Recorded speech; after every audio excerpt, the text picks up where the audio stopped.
adik-adik. Sukacita ya, hari ini kita bisa kembali beribadah bersama walaupun melalui kanal YouTube. Hari ini Kak Feve ditemani oleh Pak Denny dan juga Kak Ece. Kita mau sama-sama memuji Tuhan, kita mau bersukacita dan kita mau bilang sama Tuhan, kita sukacita karena kita punya Tuhan Yesus. Kita mau pujikan, oh sukacitaku. Adik-adik bangkit berdiri, kita mau nyanyi pakai gerakan ya.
Adik-adik, sekarang kita mau berdoa dulu ya sebelum kita melanjutkan memuji Tuhan. Mari kita berdoa.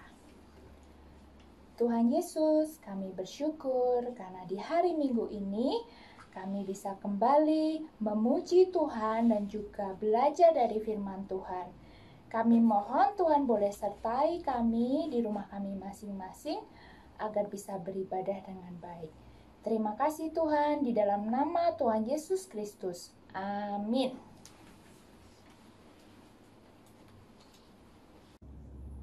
Adik-adik, sekarang kita mau mendengarkan firman Tuhan. Firman Tuhan hari ini mau mengajarkan kita untuk mau selalu dibentuk Tuhan. Firman tentang Nabi Yeremia yang mengajak umat-umat Tuhan mau berubah menjadi lebih baik. Nah, sebelum mendengarkan firman Tuhan, kita mau menyanyikan sebuah lagu, Aku Mau Berubah.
Dan kita mau berserah.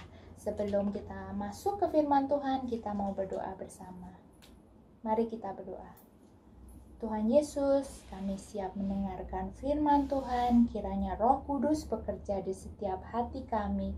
Kami mau mendengarkan firman-Mu dan kami mau diubahkan oleh firman Tuhan. Terima kasih Tuhan, kami menyerahkan firman Tuhan yang akan disampaikan kakak-kakak di dalam tangan-Mu. Di dalam nama Tuhan Yesus Kristus kami berdoa. Amin. Ya, selamat pagi adik-adik, apa kabar? Waduh, Kak Leri berharap adik-adik semua tetap semangat walaupun dalam situasi pandemik, tapi kiranya tidak mengurangi untuk kita belajar akan firman Tuhan. Bagaimana kabarnya? Kak Leri berharap adik-adik tetap punya semangat untuk terus rindu beribadah dan juga bersekutu di dalam Tuhan.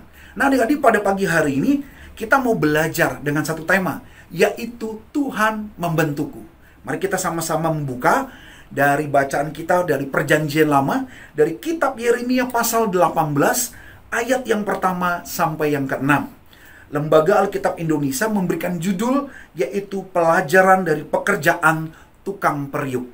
Nah, adik-adik, silakan kita membuka Alkitab kita dan kita membacanya ayat per ayat. Nah, adik-adik yang dikasihi Tuhan, dari kisah ini sebenarnya mau menceritakan tentang apa yang disampaikan oleh Nabi Yeremia oleh Tuhan, yaitu tentang penghukuman atas dosa Yehuda karena mereka sudah meninggalkan Tuhan. Mereka sudah melupakan Tuhan yang sungguh boleh merawat, memelihara umat Tuhan. Nah, karena itu Yeremia diutus oleh Allah yang pertama. Ia menjadi prophet of doom, atau sebagai nabi yang mengecam dosa-dosa Yehuda agar mereka mau mengalami pertobatan. Jikalau mereka mau mengalami pertobatan, maka mereka mengalami keselamatan. Itu mengapa bukan hanya prophet of doom, tetapi juga yang kedua, Nabi Yeremia diutus sebagai prophet of grace, di mana Nabi Yeremia juga diutus sebagai penyampai keselamatan Tuhan kepada bangsanya, yaitu ketika mereka mau mengalami pertobatan, maka dosa yang besar dan akan mengalami penghukuman yang mengerikan itu tidak menutup akan kasih Allah yang mau memberikan keselamatan kepada umatnya.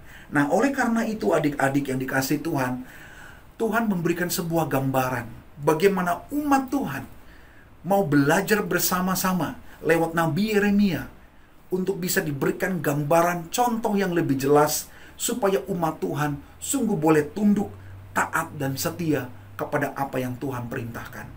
Nah, karena itu, apa pelajarannya? Dia memberikan sebuah perumpamaan tentang seorang pengrajin bejana tanah liat.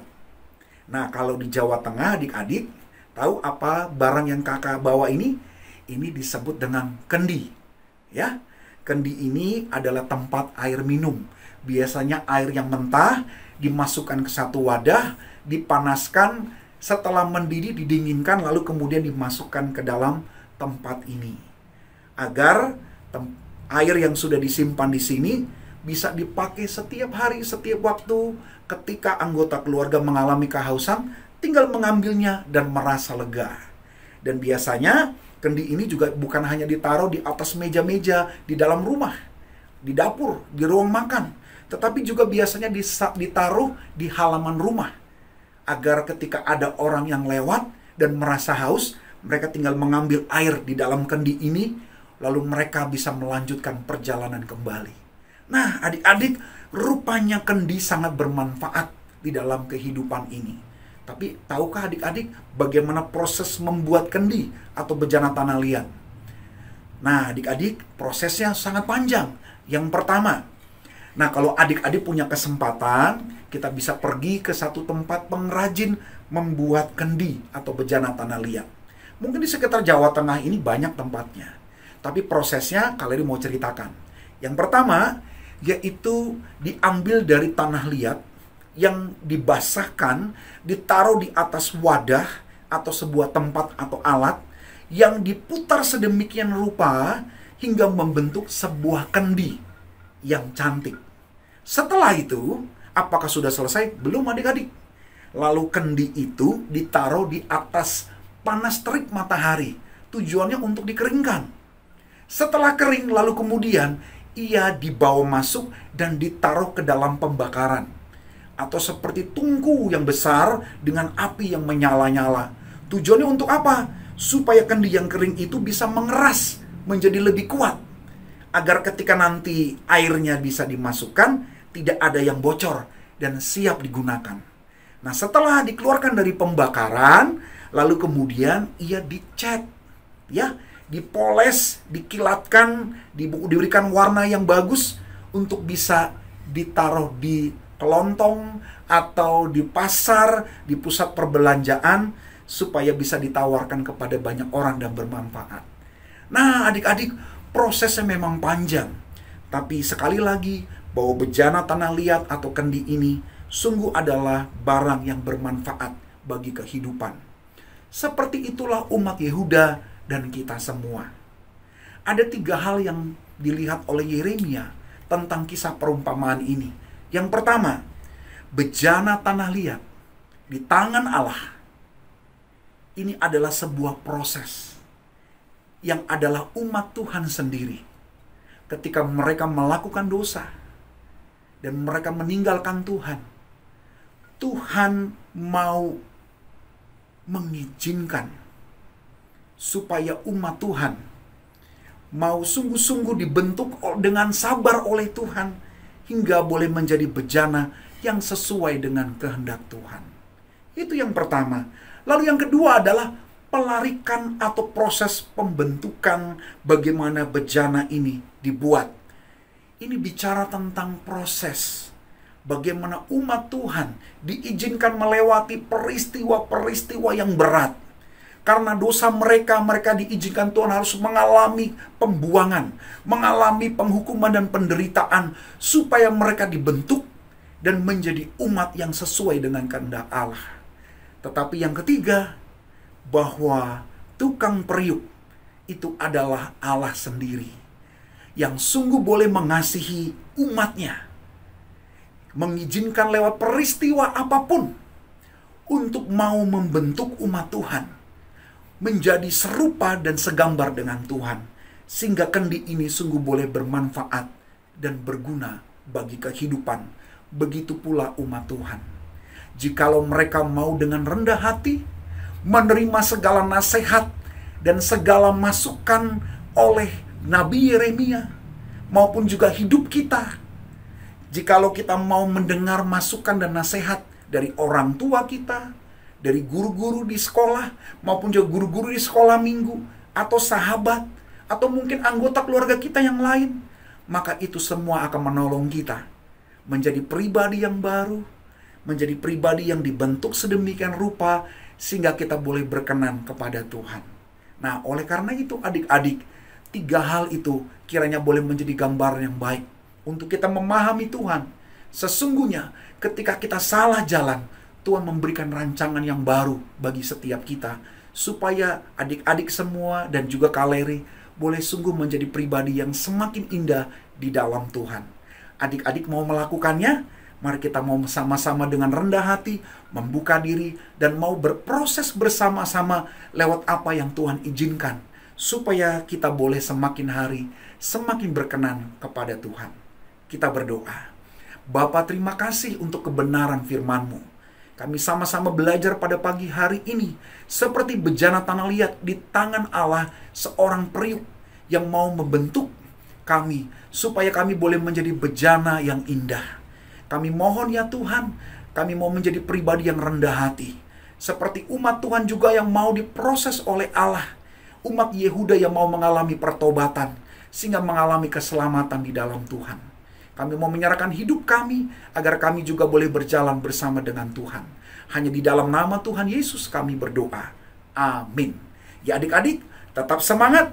Tuhan Yesus memberkati kita semua. Tetap semangat.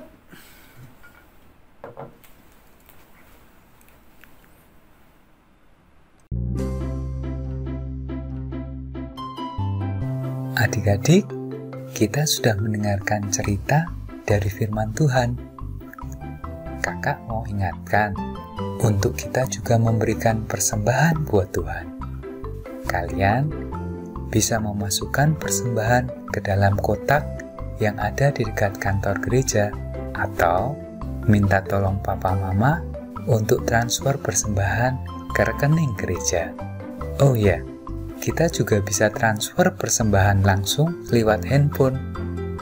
Kalian bisa minta tolong papa mama untuk scan QR code gereja dari aplikasi mobil banking atau dompet elektronik seperti GoPay, OVO, Dana, ShopeePay, dan lainnya. Terima kasih adik-adik. Tuhan Yesus memberkati.